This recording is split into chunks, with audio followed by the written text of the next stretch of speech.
अस्सलाम वालेकुम, welcome to my channel chemistry with Noman Jalil और मैं हूं आपका teacher Noman Jalil. Chapter number 2 hydrogen में लास्ट लेक्चर के अंदर हमने इंडस्ट्रियल प्रिपरेशन ऑफ हाइड्रोजन को डिस्कस किया।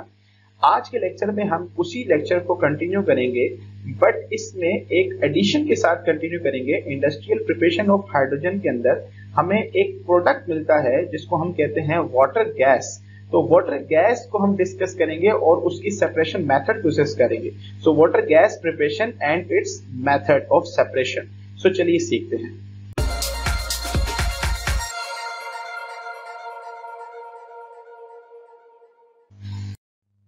सबसे पहले वाटर गैस की प्रिपरेशन की बात की जाए तो वाटर गैस होता क्या है ये जानना बहुत जरूरी है। Mixture of carbon monoxide, carbon monoxide and hydrogen gas, it means CO plus H2 is called water gas। तो वाटर गैस किसे कहते हैं? Mixture of carbon monoxide and hydrogen gas is known as water gas. Exam में question आता है, define water gas, write down the preparation of water gas along with its separation। तो ये question में सबसे पहला पार्ट जो आप आंसर करेंगे वो उसकी डेफिनेशन, जो क्या है, mixture of carbon monoxide and hydrogen gas is known as water gas. अगर हम बात करते हैं, यहाँ देखें आप, carbon monoxide and water gas, carbon monoxide and hydrogen combines and इसको कंबाइनली कहते हैं वाटर गैस। आगे चलते हैं अगर हम, तो आगे हमारे पास क्या है, preparation. Preparation of water gas के अंदर पहला प्रोसेस जो है वो है by the steam Coke process, जिसे हम बॉश प्रोसेस भी कहते हैं। इस प्रोसेस में कैसे ऑब्टेन किया जाता है हमारा water gas? Hydrogen is made cheaply. Again मैं आपको यहाँ पे बताता चलूं कि ये इंडस्ट्रियल प्रिपरेशन ऑफ हाइड्रोजन ही है, बट यहाँ पर हम एक स्पेसिफिकली हम इस एक डिफरेंट कॉम्बिनेशन को नाम है, तो इस टॉपिक को डिफाइन अलग से किया जाता है और इसका एग्जाम में कुछ सवाल भी अलग से आता है। So hydrogen is made cheaply in large amount by passing steam. हम स्टीम मतलब पानी के हाई टेम्परेचर को हम पास करते हैं कोक से, रेड हॉट कोक से।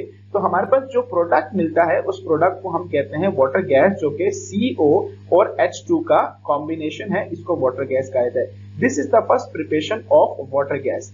आगे चलते हैं तो अगली प्रोसेस जो हमारे पास प्रिपरेशन क्या है वो है स्टीम हाइड्रोकार्बन प्रोसेस। अगेन वही बात है, steam for water and hydrocarbon means hydro से हाइड्रोजन एंड कार्बन से कार्बन। तो अब यहाँ लाइट हाइड्रोकार्बन से मुराद ये कि सबसे बेसिक हाइड्रोकार्बन जो कि हम मीथेन के तौर पे इस्तेमाल कर रहे हैं, हम मीथेन को as a light hydrocarbon use कर रहे हैं। इसको जब मिक्स किया जाएगा स्टीम के साथ इन द प्रेजेंस ऑफ निकल कैटलिस्ट, और टेम्परेचर हमारे पास होना चाहिए 800 से 900 के करीब। तो जब मीथेन को मिक्स करेंगे स्टीम के साथ इस कंडीशन पे कि निकल कैटलिस्ट और 800 से लेकर 900 डिग्री सेंटीग्रेड, तो हमारे पास जो प्रोडक्ट मिलेगा वो हमारे पास ये कन्वर्ट हो जाएगा कार्बन मोनोऑक्साइड एंड हाइड्रोजन को, जिसे हम नॉर्मली कहते हैं वाटर गैस। तो पहला प्रोसेस हमने पढ़ा वाटर गैस का, दूसरा प्रोसेस हमने पढ़ा वाटर गैस का। तो दो प्रिपरेशन के प्रोसेस पढ़ लिए, बट ये अब वाटर गैस में जो प्रोसेस है इसमें carbon monoxide gas and hydrogen gas. अब इस गैसेस को सेपरेट करके हमें हाइड्रोजन चाहिए, तो उसके लिए हम सेपरेशन मेथड को डिस्कस करते हैं। सेपरेशन मेथड क्या है? Separation of hydrogen gas from water gas. So सबसे पहला प्रोसेस तो कूलिंग या जैसे लिक्विफिकेशन मेथड कहते हैं, जो कि आपने नाइट्रोजन के केस में भी पढ़ा था, जो कि लास्ट लेक्चर में पढ़ा है हमने। The mixture of carbon hydrogen and carbon monoxide, जिसे हम वाटर गैस कह रहे हैं, इसको हम कूल करते हैं -200 डिग्री सेंटीग्रेड पे। जैसे ही -200 डिग्री सेंटीग्रेड पे करते हैं तो कार्बन मोनोऑक्साइड जो होती है वो लिक्विफाइड हो जाती है, because it is it's liquefaction point. और हाइड्रोजन जो है उसका लिक्विफिकेशन पॉइंट -200 डिग्री सेंटीग्रेड पे नहीं होता, इट मींस वो फ्री हो जाती है इन द गैस फॉर्म। तो पहला प्रोसेस कूलिंग प्रोसेस है। अगर हम जाते हैं तो अगले प्रोसेस में हम बात करते हैं तो एक्शन ऑफ कास्टिक सोडा। अच्छा, इस बात को समझिएगा, आपकी बुक्स में यकीनन ये पहला और दूसरा जो मैंने सेपरेट किए हुए ये सिंगल एक प्रोसेस में भी बताया जा सकता है। अब आपने क्या किया कि आपने कूलिंग करने से आपकी कार्बन मोनोऑक्साइड लिक्विफाइड हो गई और हाइड्रोजन अलग हो गई। बट जरूरी नहीं है कि तमाम की तमाम कार्बन मोनोऑक्साइड लिक्विफाइड हो जाए, हाइड्रोजन के साथ कुछ ट्रेसेस रह सकते हैं। तो उसके लिए भी ये प्रोसेस इस्तेमाल किया जाता है, और आप वाटर गैस को डायरेक्टली भी ये कर सकते हैं। तो वाटर गैस को कार्बन मोनोऑक्साइड जो रिमूव करनी है हमने, वो वाटर गैस को गुजारा जाता है बाय कास्टिक सोडा, जिसे हम सोडियम हाइड्रोक्साइड कहते हैं, एब्जॉर्ब कराया जाता है। तो कास्टिक सोडा वो तमाम की तमाम कार्बन मोनोऑक्साइड जो ट्रेसेस के साथ लगी हुई है इस हाइड्रोजन के साथ, तो वो उसको कन्वर्ट कर देता है सोडियम फॉर्मेट के अंदर। तो कार्बन मोनोऑक्साइड जो है रिएक्ट कर जाता है सोडियम हाइड्रोक्साइड और सोडियम फॉर्मेट बना लेता है और साथ में हमारे पास हाइड्रोजन जो है वो गैस की फॉर्म में रिलीज हो जाती है। It can be of one separation और टू सेपरेशन मेथड। आप इसको सिंगल भी कह सकते हैं, डबल भी यूज कर सकते हैं।